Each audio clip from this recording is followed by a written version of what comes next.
Welcome back to The Thing About Witch Hunts. I'm Josh Hutchinson. I'm Sarah Jack. Today we're looking into Scotland's Renfrewshire Witches of 1697. This case is particularly chilling because it represents the last major witch hunt and mass execution in Western Europe for witchcraft. We're talking about 7 people who lost their lives in Paisley after being accused by an 11-year-old girl named Christian Shaw.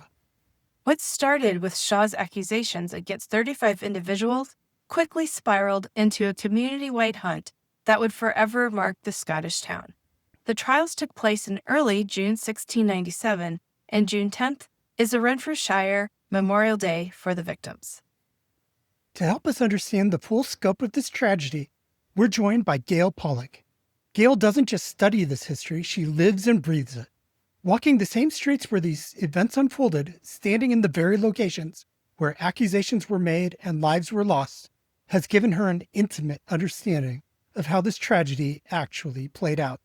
That kind of immersion in the landscape in the story gives Gayle a unique perspective that you simply can't get from books alone. She has spent years connecting the dots between locations, events, and the people caught up in this nightmare. So settle in as we explore the dark history of the Paisley Witch Trials through the eyes of someone who has truly made this history her own.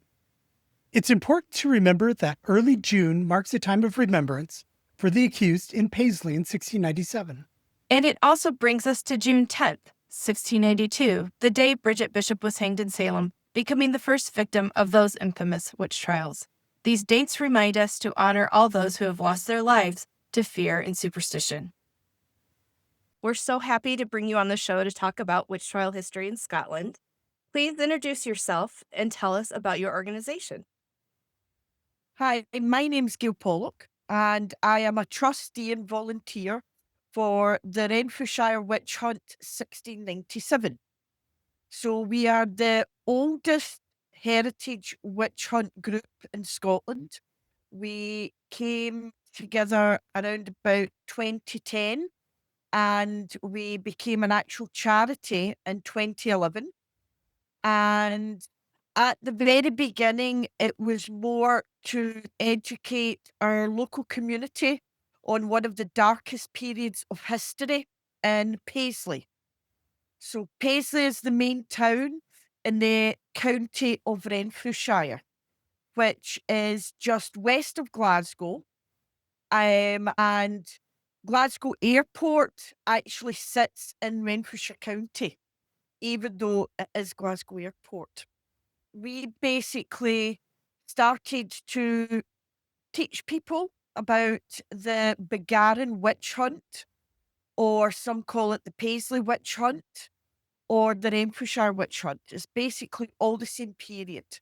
We also started to look at other witch trials that happened also in the area. We seem to have our witch hunts and trials in the latter part of the history of witch hunts and trials in Scotland, because of course they started way back in around about 1591, and our period of history is 1697, as it says in the title. The earlier period is more to do with religion.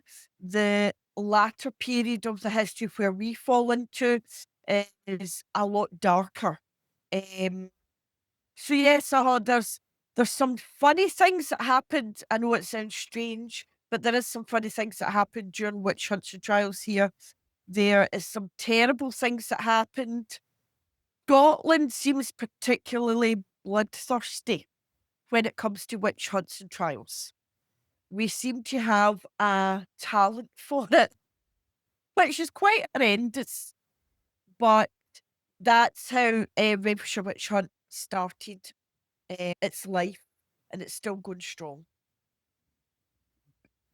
So great to see organizations like yours be active and help people to engage with the history, because it's a story that's worth telling again and again. I quite agree. It's very strange. Our history of witch hunts and trials takes up nearly 200 years, And yet it wasn't until about 20 years ago that it became public knowledge. And I think it's more to do with the fact that history was driven by men, it was made by men, and it was written by men. And the witch hunts are predominantly a woman's history. And so if you would stop somebody in the street here and ask them when they believed the witch hunts or the witch trials happened, they would actually be very hard put to actually figure out what time period that it would actually fit into. And when you actually tell them, they're actually quite surprised because it traverses such a large period of time. And one of the great things about your organization is you are engaging face to face with your local community about this history. That's amazing. Can you tell us about that? At the very beginning, we used to do reenactments. So we would have people dressed up as the accused, people dressed up as the clergy, people dressed up as the commissioners. And then we would put the accused onto what we call a tumbrel, which is like a wagon. And they would then be taken through the town down to what is the last remnants of the Gallow Green. And they would then do a speech of what happened on June the 10th, 1697, which was the day of execution. And they also tell about what was said or what is believed to be said. And slowly but surely, that has now come to the point of we now do tours, we do walks through Paisley. We also do talks at the University of the West of Scotland, which is in the town. And we cover a whole multitude now of things. We do a talk and a walk called The Three Witch Trials of Paisley. We do a talk called The Memory of Witches, which is about witch memorials and sites around the world. And recently we did a talk on Burn and the Witches, which was about Tam O'Shanter. And a lot of the community have really got involved with it.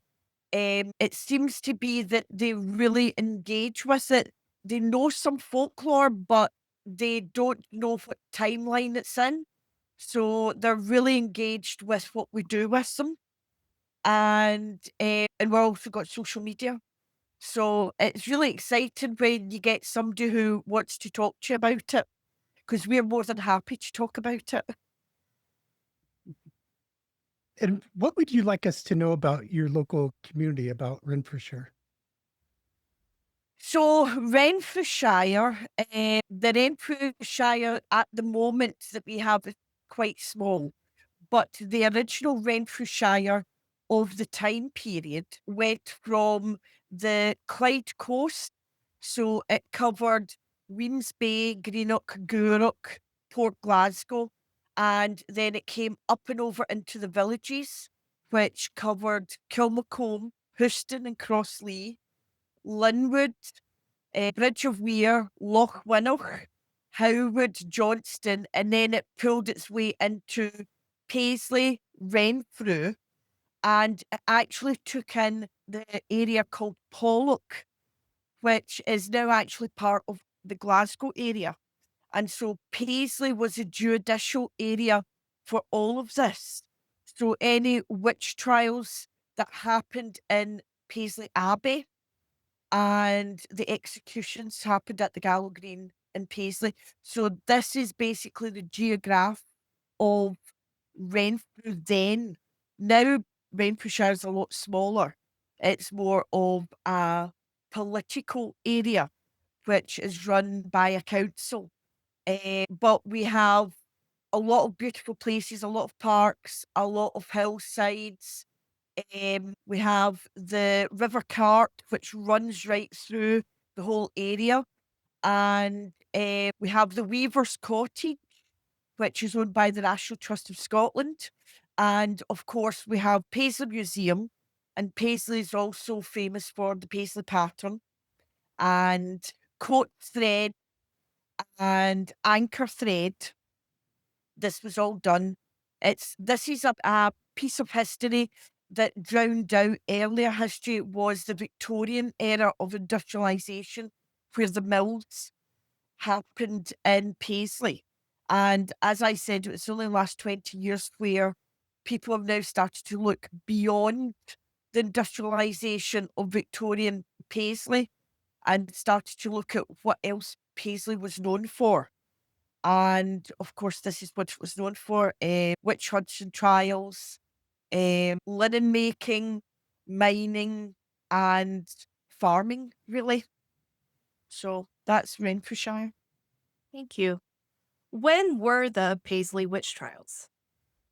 So we have we had the very first mention of a witch trial for Paisley, and this is in the database by Edinburgh University, which is a wonderment of Western civilization is this database. And so it was 1650, and there was no verdict actually recorded. Then the next one is what we call the Pollock witch trials. And so this is a witch hunt that happened in Pollock Estate. And the victim was Sir George Maxwell, who was a bit of a bad boy. And so their trials came to Paisley and they were executed in Paisley, and that was in 1677. And then the infamous Bargarran witch hunt and trial started in August of 1696, and the trials and execution happened in 1697. So that is basically the three witch trials, but we also influenced the witch hunt in a little town called Pittenweem in Fife, sadly, which resulted in a lynching. So we've got other things. There was a witch hunt in Kilbarchan, which I love. I know it sounds strange to say that you loved a witch hunt, but it was so ridiculous. But that is basically, at the moment, that is the witch hunts and trials that we discuss, that we educate the community in. One of our volunteers, Juliana, she also looks into the witch hunts and trials in an area called Inverclyde, which was originally part of the original Renfrewshire County. So it covers Greenock, Gourock, Port Glasgow, Weems Bay, and she looks into the witch hunts and trials down in Inverclyde. You have no shortage of material to engage with your guests on. No, it's, as I said, we were a bloodthirsty lot. We've also got, to the west of us, we have Ayrshire. So that's the Ayrshire coast. So that takes in Troon, Prestwick, Larg, Saltcoats, and Irvine, Ayr. And they had their own witch trials and witch hunts. And then to the north of us, across the River Clyde, we go into Dumbartonshire and Argyll and Bute. And so we had the Bute witch trials, which is one of the most beautiful islands in the west coast of Scotland, is the Isle of Bute. And so they had a terrible history with witch hunts and trials as well. So for a long time, there's been a concentration of the witch hunts and trials on the East Coast because, of course, everything was taken to Edinburgh.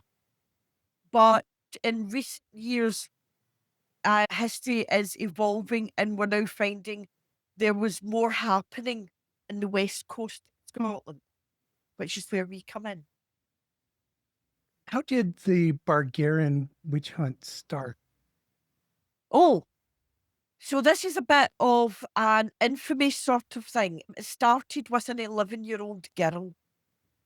As most of them do, actually. There's always a young girl or a group of girls. So her name was Christian Shaw. She was one of 4 children, and her father was John Shaw, or the Laird Shaw, and her mother, Lady Shaw, and they lived in Bargarran House, which was in an area called Bargarran in Erskine. And I always say in my talks that the Shaw family's moral compass was broken. They were not a great family. The father had made a lot of money being a commissioner on other witch hunts and trials. And so Christian was an 11-year-old girl, and they had a servant called Catherine Campbell, and she came from the Highlands of Scotland.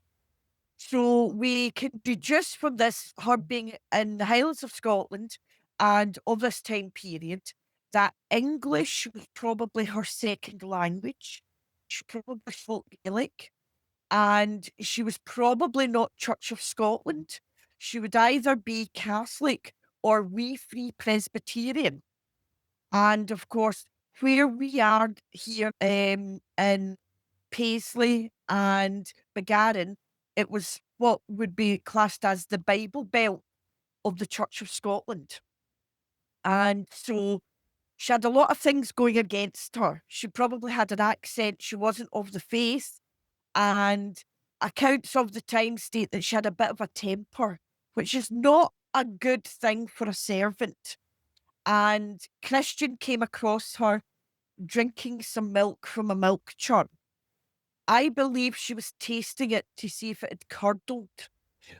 But she went to her mother, claimed that Catherine was stealing the milk. The Lady Shaw took her to task, and Catherine was not pleased, bided her time, and a few days later, she came across Christian. They had a big argument.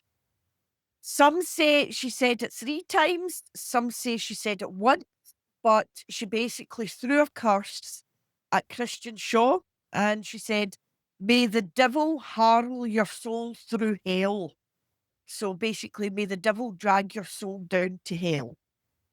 And this started an Oscar-winning performance of this 11-year-old girl from the August of 1696 through to Christmas. She put on such a performance that made it totally believable to the clergy, made it believable to the doctors of the period, and subsequently brought about one of the darkest periods of Paisley history. Was she showing affliction? Is that what her performance was? Yes. So she had claimed there was some of the accused had been brought to the house and were named. And so subsequently, she would go into trances or she would go into seizures, and she would claim that these seizures were being brought about by ML, which would have been Margaret Lang, or by JL, which would have been John Lindsay. She was also known, whilst lying in her bed, she was known to cough up pin, hair, candle wax, coal dust, feathers. All this she was supposed to. They took her to Glasgow to the doctors, and they couldn't figure out anything what was wrong with her.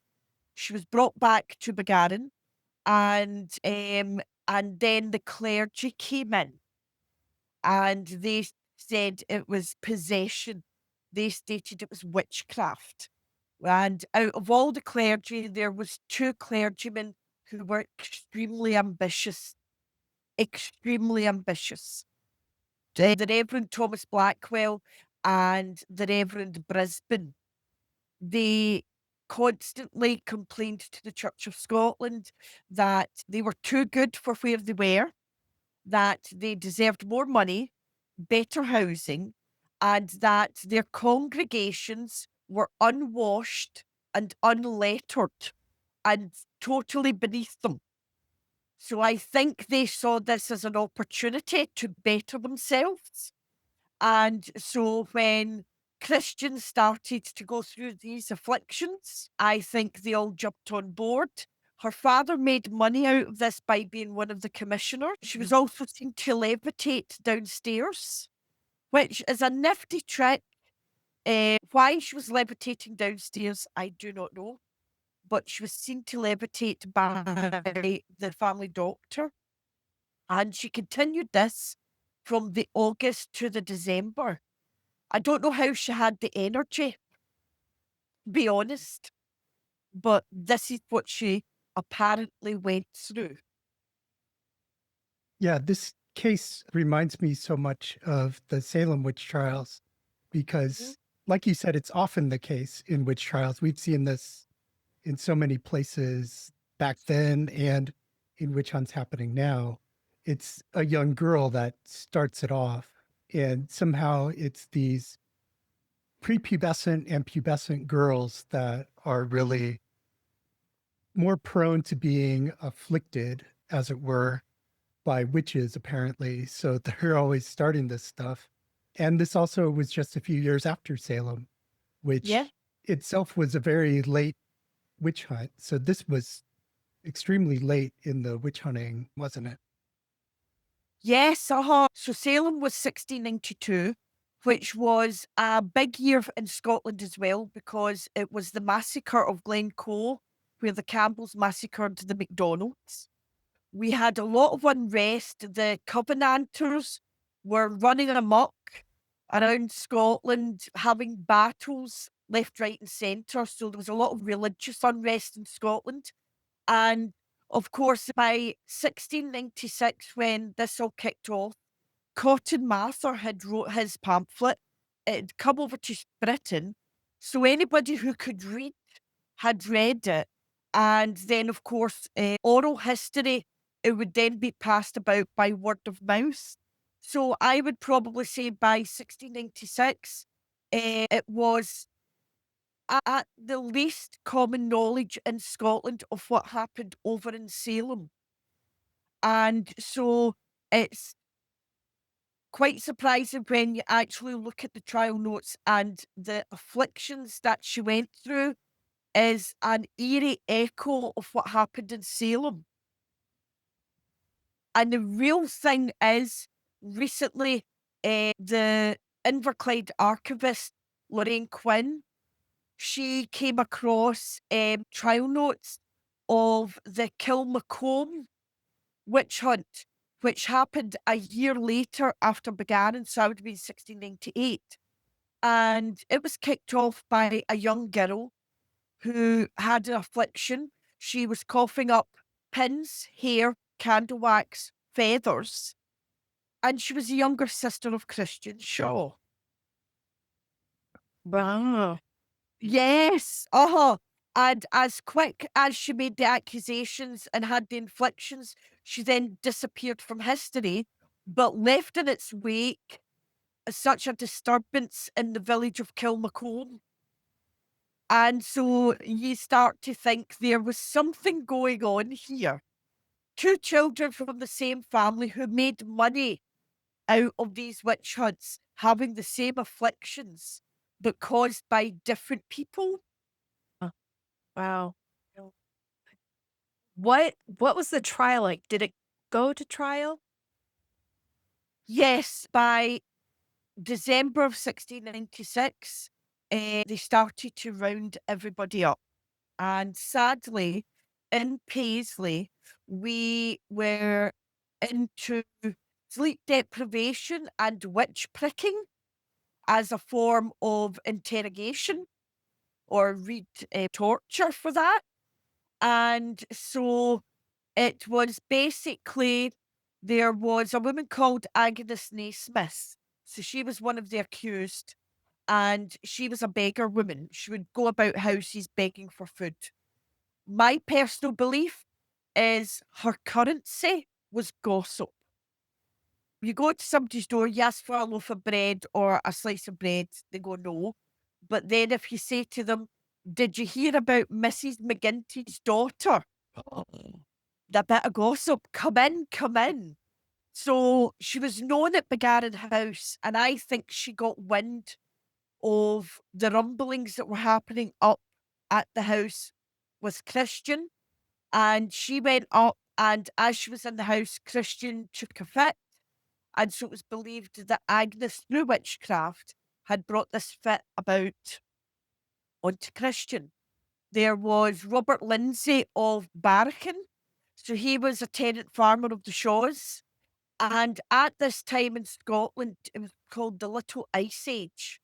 So crops were failing, summers were cold and wet because there was a volcano called Hekla in Iceland that kept on going off periodically. So, of course, the ash cloud was coming over Scotland and ruining summers. The rate of stillbirths was rising. And so people wanted to blame somebody for their lot in life, which was miserable. And so his farm was failing. He couldn't make the rent. He was trying to sort something out. And while he was in the house, Christian apparently fell into a fit. She touched his coat and the fit stopped. So because he stopped the fit with witchcraft, therefore he was a witch.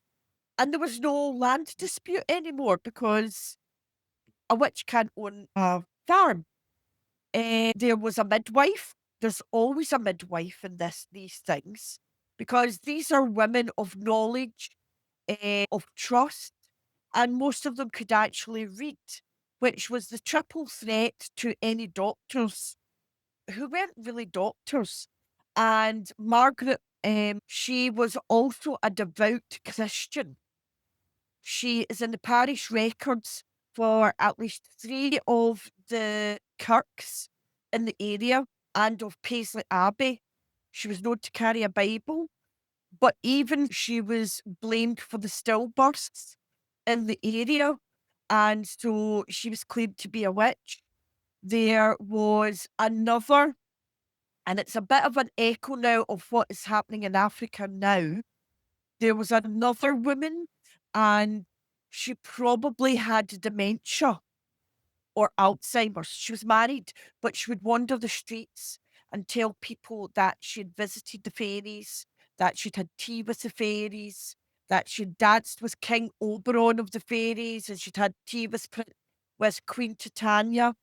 And for every one person that looked kindly and pitifully upon her, there was another person that felt threatened by her or was frightened by her wandering about.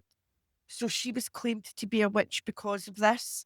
2 brothers who had a bit of a problem with us because for long and weary, it was stated that they were 11 and 14. And this all goes back to fake news. Not long after the trial, there was a pamphlet written. And to make it more salacious, it was named that the 2 Lindsay brothers were 11 and 14, and that they were the head of this coven. And they gave them the titles of the curate and the bishop, which is ecclesiastical names. There was 2 Lindsay boys, 11 and 14, who were witnesses. But the 2 brothers who were accused were young tenant farmers. So they were actually a lot older. But this pamphlet was then rewritten into a book. And for the next 300 years, anybody who wrote a magazine article, a play, a song, another book, all referenced this one book called Sadissimus Delabatus, which stated it was 2 wee boys. And about a few years ago, we finally unearthed the trial notes. And that's when we found out that they weren't 2 wee boys, they were young men. And lastly, there was blacksmiths. Blacksmiths are another group of people that were looked suspiciously because, of course, they worked with fire. And who's got domain over fire? The devil. Or in Scotland, we call him Old Nick. And so his name was just plucked out of the air because they'd started to, at Christmas, they started to pull in people, including some of the final accused. Then they pulled in a family who then blamed each other just to stop the interrogations. And Yeah. this was when people's names were just plucked out of thin air. You would be getting witch pricked, or you were on day 3 of sleep deprivation, and they would be like, tell us any witches that you know, and you would name your neighbour. Or you would remember that you'd walked past a friend that morning and you would name them. And so poor John Reed of Inshinnan, the blacksmith, that's how his name was brought up. And so there was over 35 people who were accused and interrogated. And out of the 35, 8 of them were found guilty. And that was Catherine Campbell, because she threw the curse, John Lindsay of Bargarran, John Lindsay and James Lindsay, the brothers of Fermacan Mill, Margaret Lang, Margaret Fulton, and John Reed. Now, some instances, people say there was only 7, and this is all because John Reed, sadly, while waiting for execution, committed suicide. He was held in the Renfrew toll booth, and so while 8 of them were found guilty, only 7 went to execution. So that's how sometimes the numbers get mixed up. 8 were found guilty, but only 7 were executed. And so, as I said, it was a dark, dark day in Paisley. One thing you hit upon was how this knowledge of other witch trials was transmitted around not only Scotland, but around the Atlantic world, coming from Massachusetts over to the United Kingdom, and specifically about Cotton Mather and his book, Wonders of the Invisible World, getting over across the sea and possibly informing the afflictions. Basically, the girl was either acting out or maybe she had some disorder, conversion disorder or something. But what she knew was the afflictions of the Salem girls. The Salem girls, in turn, knew about afflictions in Boston 4 years before the Salem witch trials because of a Cotton Mather book that he wrote about a witch trial in Boston of Goody Glover. So he's spreading the word about this. And before that, his father, before him, used to write all these books about remarkable and illustrious providences and have all these wild stories about ghosts and witches and everything. And so we've just seen before that these ideas are being shared across society, and people again and again, the afflictions sound the same. What the witches are confessing to sounds the same. And it's all this word of mouth. I mean, the printed word pushed it so far, and then word of mouth just set fire to it, basically, and it just went in widespread. The Pollock witch trials, which happened in 1677, is I'm really interested in those, because it was a mute girl who started it. So she didn't have the power of speech, apparently. And then when it came to her informing them that she could find witches, she found the power of speech. But not only did she find the power of speech, it was stated that she could speak and read English, Latin, and Greek. Now, if that's not witchcraft, I don't know what is. Her name was Janet Douglas, and she was called the Witchfinder. And she claimed that she could find who were the people who were putting curses on Sir George Maxwell. As I said, he was a bit of a naughty boy. His hobby was travelling around Scotland, either being a commissioner on witch trials or just watching witch hunts and taking part in them. And he came home from one of these witch hunts extremely ill. or as my gran would say, hell slap it into him. His lifestyle caught up with him. And so she then claimed that a family called the Massey Stewarts, so it was the mother, her son John, who was later named as the Warlock of Pollock, and her 14-year-old daughter Annabel were claimed to be witches, and then three other women who also worked on the estate. So there was Bessie Weir, Margaret Jackson, and Marjorie Craig. And Bessie Weir was actually married to a Paisley weaver. And so it's really quite strange that young girls, young women were claiming things, and yet this all kicked off in Pollock by a girl who was mute. And the accused were brought to Paisley. Sadly, they were found guilty. Annabel's execution was commuted to incarceration. She was sent to Glasgow toll booth, which is still standing today. And sadly, for the rest of her life, the claim of witchcraft chased her no matter where she went. Sir George Maxwell died, and his son, Sir John, took over the title, and he became one of the commissioners on the Bargarran witch trial, which happened nearly 20 years later. Janet Douglas, it's very interesting. She disappears. And then in the 1680s, she reappears in Edinburgh, married, and she starts to claim that she can find witches. But it backfires on her, and she is incarcerated in Edinburgh toll booth. And so then it becomes a bit vague. They decide that they're going to extradite her. They're going to deport her from Scotland. But no ship's captain will take her because witchcraft is involved. And then the story goes cold.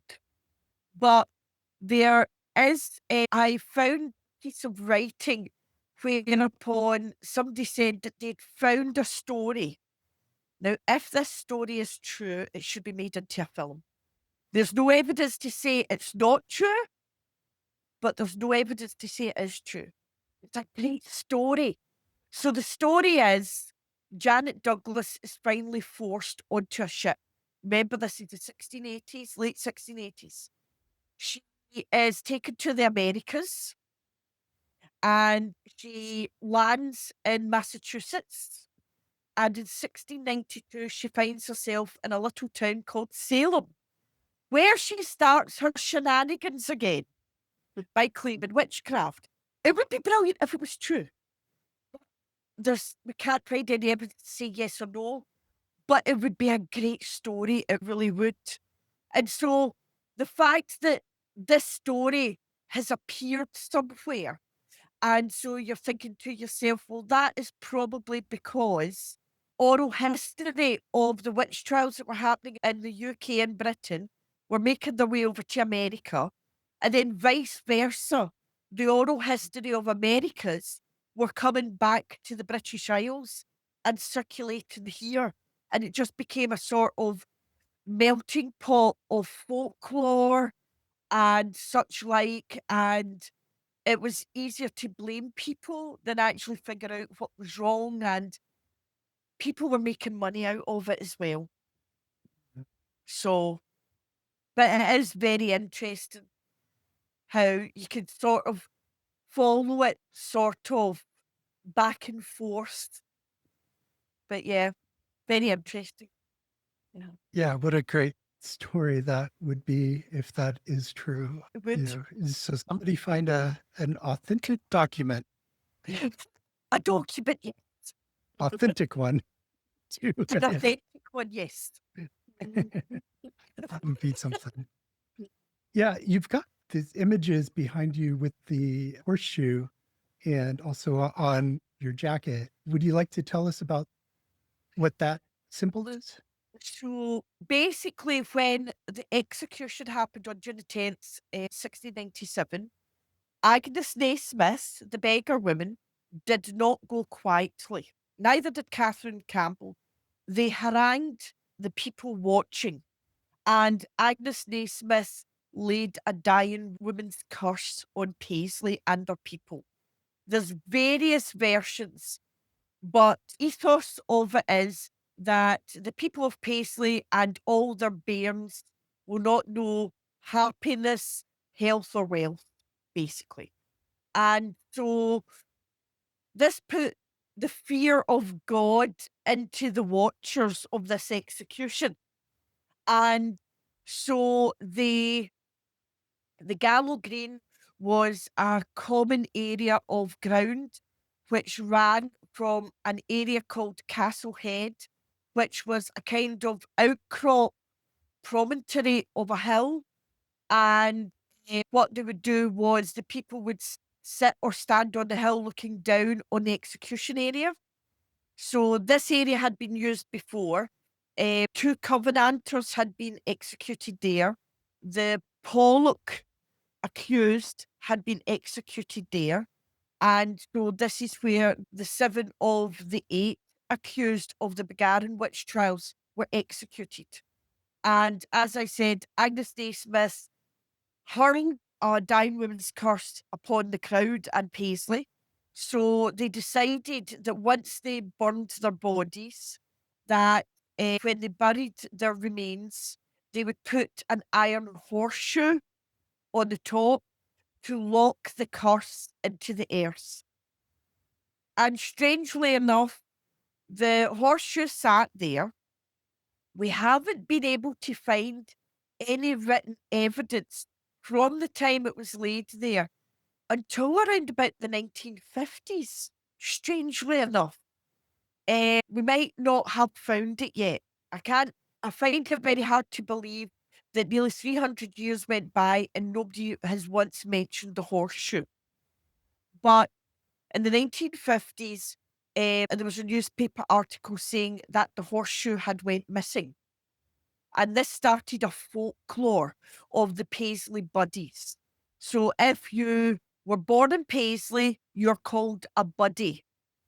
So the Paisley buddies started this folklore stating that if the horseshoe went missing, the dying woman's curse would come alive and walk the streets of Paisley. And so a new horseshoe was put in place.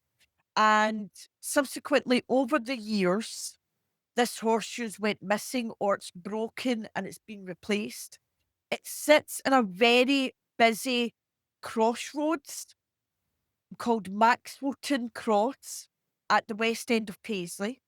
And a lot of traffic, public transport, ambulances going to the local hospital, the fire brigade, because their station is just down the road, all use this interchange. So it's a really heavy trafficked area.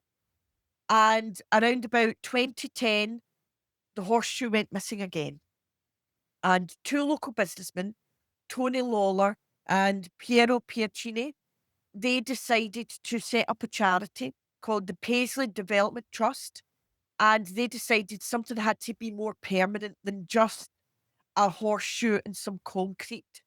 So they went to the royal sculptor, who was a man called Sandy Stoddart. He was asked if he would design and make something.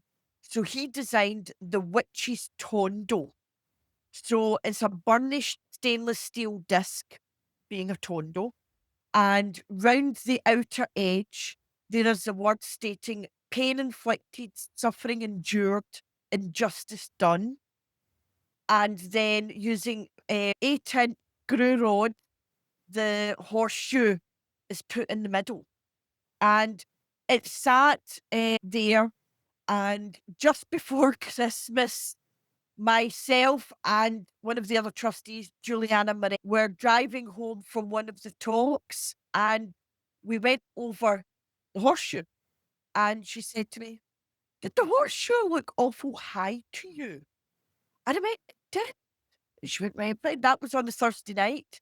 And on the Tuesday morning, we woke up to find Facebook, all of Twitter over the fact that the horseshoe was missing. And people were, "Oh, this was terrible, this was awful, the curse was abound." And eventually it came about that a postman on his early rounds, found the horseshoe at the side of the road. And it just so happens that 3 of the rods had just worn away and it popped itself out. He handed it into the council offices, and so we contacted the council and they said, yes, we're going to replace it. We're going to close the roads down and put it in place.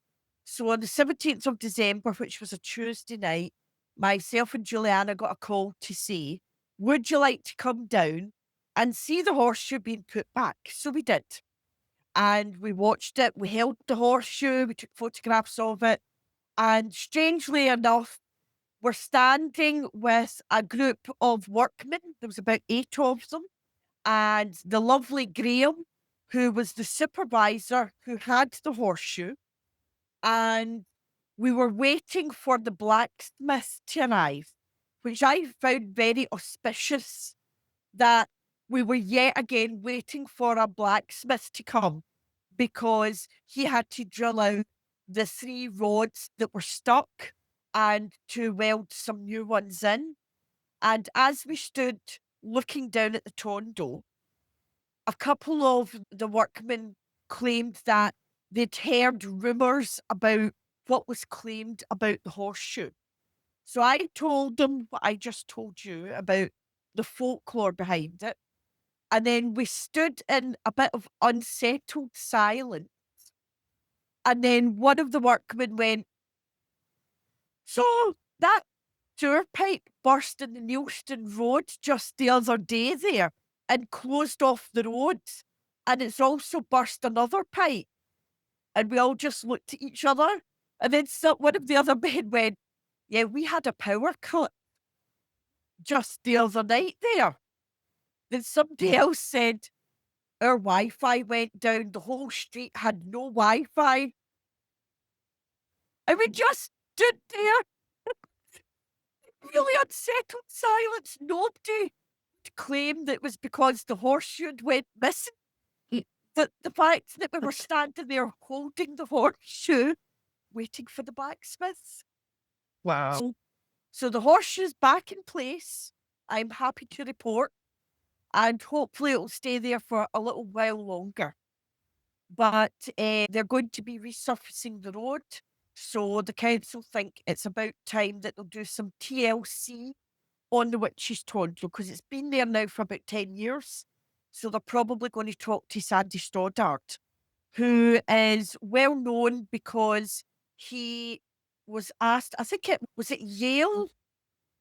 I think it was Yale College had their anniversary, and they asked him to design and make 2 statues of the Reverend Witherspoon. So one stands in the grounds of Yale and one stands outside the University of the West of Scotland in Paisley. So that's his link to America, is through Reverend Witherspoon, who is the ancestor of the actress Reese Witherspoon. Oh, really? And he was also a signatory of the Declaration of Independence. And he came from Paisley. So that's Paisley's wee link to America. Important link. So that's the Witch's Tondo. Thank you so much for joining us today. Is there anything that you wanted to cover today that we haven't gotten to? They're not really at the moment. Another group called the Witches of Scotland, they have a brilliant podcast, Claire and Zoe. We are still trying to get a pardon put through. And just recently, they announced that they've designed a tartan. Yeah. So they did, which looks fabulous. And they're just about to bring out a book of theirs as well. We are now in the process of planning our next memorial. And we're just about to kick off our walks and talks again because the weather is a lot better here. And we're in the process, myself and Juliana are in the process of redesigning a website for ourselves. We're not that way inclined, so it's a bit of a bugbear with us. We're trying to see if we can find somebody to help us. Every once in a while, we find something new. One of my favourite ones is in Kilbarran, there was a witch hunt of Maud Galt. And in the British Isles, there is only 4 lesbian witches. So there is. And Maud Galt is Scotland's only one. And she was married with 2 female servants, and one servant, Agnes Mitchell, arrived in the church and to the presbytery meeting and claimed she was being abused by her mistress. And they had a trial and they found her not guilty. And so she went back and had a happy life with her husband and the other female servant. She's our most recent find of witch hunts and trials is Maud Galt.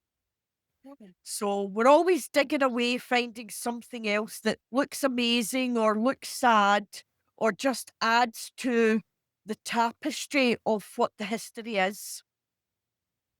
Can you remind us how our listeners can find you on the internet, and if they come to the Paisley area, how can they enjoy a tour? Okay, we have our own Facebook page. So that's the Renfrewshire Witch Hunt 1697. So we're on Facebook. We have a Pinterest page as well. We do have a Twitter account, but at the moment, I'm trying to find time to try and do everything. We hopefully will have our website up and running. Our walks and talks are advertised on a partnership website called Paisley Heritage. So they've kindly promoted our walks and talks. If you go onto their website or to their Facebook page, there will be a link and you can book a place on our walks or our talks. And we have what we call the Witches Hub. So in the centre of Paisley, on the high street, there is the Paisley Centre, which is like a shopping mall. And we have a tiny little area and we show the stories of the different witch trials. That's 1677 one, the Pollock witch trial, the Bargarran witch trial, and the Pitt and Weem witch trial. And we then do a general information wall on other witch hunts and trials in Scotland. So we're usually in there as well if they were dropping by. Or they can just drop us a text and ask us anything, really. Gayle, thank you for such an excellent discussion and for bringing the history to life in such a powerful way. Everyone, don't forget to download this week's episode of The Thing About Salem podcast. You don't want to miss it. Have a great today and a beautiful tomorrow.